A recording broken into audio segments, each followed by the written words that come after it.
Skupnost gluhih v Sloveniji šteje cirka 1000. Je bila ena dosti skrita populacija, to so bili nevidni invalidi. U svinjaku. Smo me poskusili zašlo za brzdovskrvanece. A što je talonisko? Devo bo. Ne čujem. Še enkrat je ponovil. Ne čujem. Je povedal, da v Ljubljani obstaja gluhonemnica. Mama pa je rekla, malo počakaj, pridem takoj nazaj.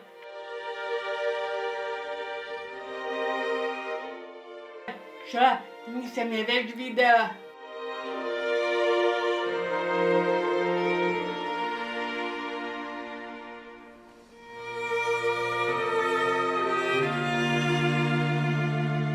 Doživljali so precej travm v šolah, ne? Tudi roke so jim zavezali.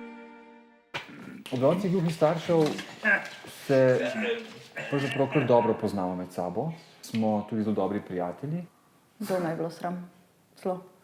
Starši so vsakemu otroku videli, kateri je tisti otrok, iz katerega lahko, bomo rekli, vzamejo vso to njegovo energijo otroško in življenjsko. Bežati iz tega gluhega sveta. Hočejo še več.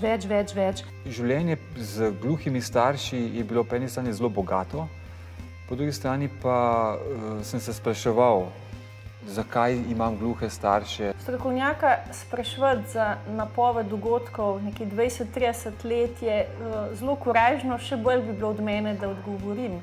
Nikoli nisem živela njihovega glasu. Tudi nikoli ne bom.